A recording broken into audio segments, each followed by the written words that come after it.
Listen to me, your offer dictates how successful your business will be, period. You see, your offer is more important than your ad account structure, your ad copy, and even your ad creatives.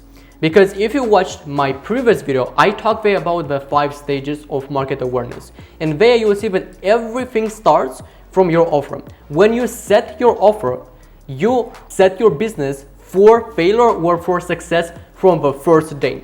And people buy destinations, shortcuts, and desires that they want to strive for.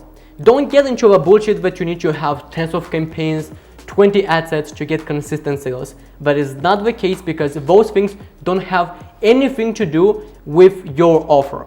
Now, once I established the foundation, let's go into the actual offer, like what actually is that, how to improve it, and how we could actually need to look at this. Because I know that a lot of people have been brainwashed out there that when it comes to the offer, you need to have like percentages, things like buy one, get one for free. That's not what I'm talking about. So the first thing that I want you to pay attention close to is what is actually this offer. Offer pretty much is equal with your product plus the value that you are giving to your audience. And you have to understand that an offer is something that is perceived, it's not something that is established. Meaning is that for some people, your overall like offer has a very, very big value for them. And on the other hand, other people, they will not pay even a penny for your product.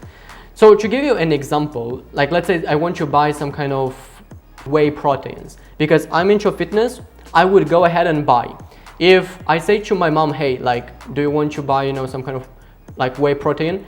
She will definitely, and I could tell she will definitely not pay any pennies for something like that.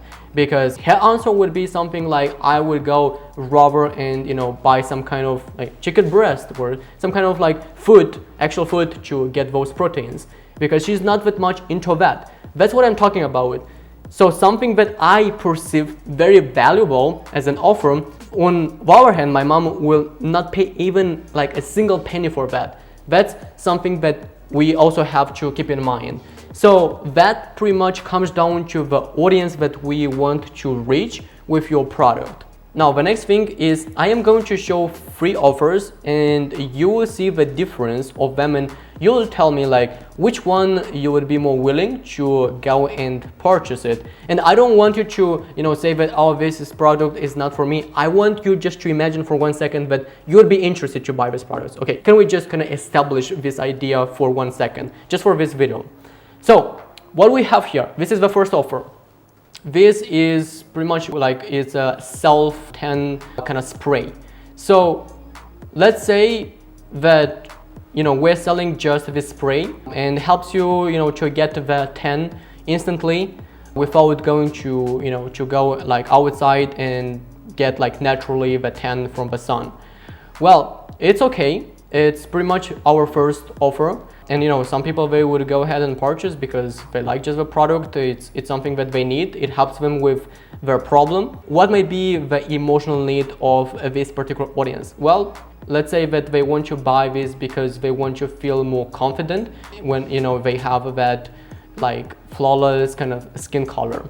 Now, moving forward, this is the second offer. Right here, what we could see here is that on the top of the self-toner spray, they have also this kind of back tan applicator, which this actually makes this offer much more compelling. And now, why do I think that is more compelling? Because you are to like everything that you say in your video, you say that everything has to be based on data. How do you perceive that this product is much more valuable and it's like a better and more compelling offer for the audience? Because you are not the target, like the ideal customer for this. Well, let me show you why I think that. Right here, I was looking at some kind of TikTok organic posts that they have. And in this video, we could see that the same brand, here they are using this self kind of tan back applicator. And if we look at the comments, what we could see here is that we've got tens of comments that are going in a row, and all these people, they are asking about with this thing for kind of your back. That tells me, and you don't need to be a rocket scientist, but this is something that they would be more willing to go and purchase. That's what I'm talking about. When you make your customer research, you could find out what they are looking for. And every single time I say, you want to sell what people want, not what you think you want. There is a big difference, because most people, they operate based on emotions. They just launch products because they like it, because their parents like it, their family, their friends. If they are not your audience, if they don't go and buy from you, it's just useless. It's just wrong, feedback from the marketplace. Every single time when you want to add a product, my best suggestion is to look at to make the product research. That's definitely going to help you to improve your offer. And by having this set, of course, you can increase the price that you are charging for this. So it's going to increase also your average order value. But again, in the meanwhile, it solves a particular problem from your client. And in fact, this kind of like reminds me of something that you will be blown away once I am telling you. And that is, everything that you are selling right now to your client will instantly create a new problem in their life once they bought that product. What? Now you might think, how it can be possible? This is weird, because in the first place, they go and purchase something from you to get away from a problem or to get to a lifestyle that they want. How can that happen, to buy a product and be farther from where they want to be? Well, let's say even with this example, you buy this self-tanner spray. What happens next is, you have to put it on your body. Now, it is quite difficult to put it in the back. This is the next problem that they are facing. And that's how this brand came up with this product. It looks very simple. You could find somewhere probably cheaper. However, because they bundled it in and put it together with branding, with their colors and everything that makes this brand look like they have much more perceived value, that's how they created this better offer. And I could give you even more examples. Let's say in the jewelry space, you bought a jewelry, you need to have some kind of jewelry cleaners or a jewelry box. You could go and bundle it in some kind of products, like let's say a jewelry box or jewelry cleaner with the first product, the initial product that they will buy. That's how you could increase your average order value, and that's how you could create a better offer. And I could go on and on with iPhone. You bought an iPhone, now you need a subscription for their audio, audio library. You need some kind of storage for the iCloud. And that's giving them a recurring revenue. That's a very, very solid business model. And no wonder why they are one of the most wealthiest brands out there. They know how to play this game. If we could understand just a bit of what they are doing and pay attention to the biggest brands, what kind of activities they're doing, how they are marketing their business, your business will go much, much farther. We just need to pay attention more to the details. And what if I'm telling you that they have also a third offer? Now here they have an entire kit. So they have all these things in place, bundle it in with a self-tanner spray that we just started in the beginning of this video.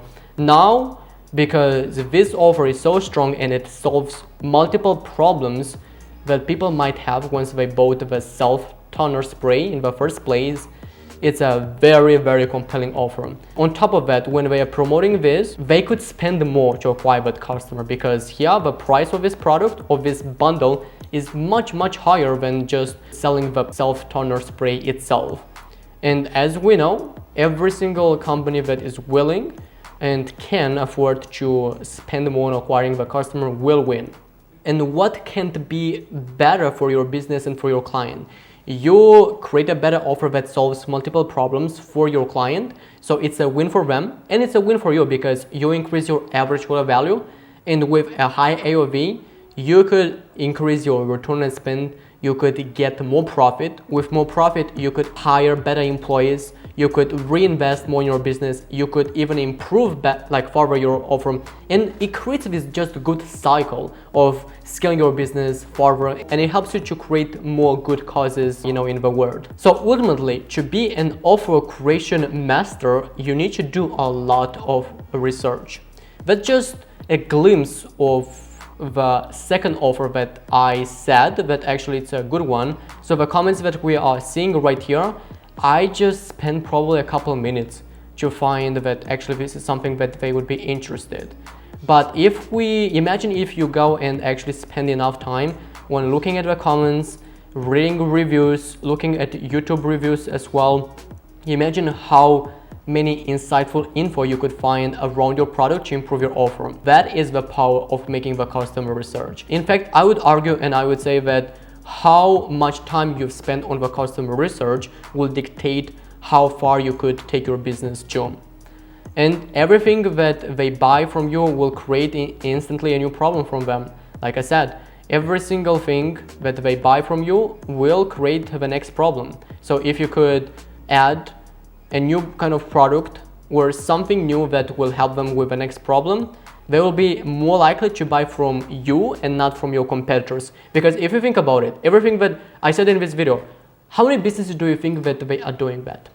Slim to none. They're not even aware of that. They have this very transactional relationship. The client bought something from them and kind of that's it. Like they will never hear anything about that brand anymore. When you could solve new problems for your existing clients, where you are adding some new products that will help them to improve their lifestyle, that's how you could keep them. And that's how you could increase your lifetime value, where is all your pure profit. So essentially find out the next problem and solve it by adding new products or bundle it in. Now you know what actually is an irresistible offer.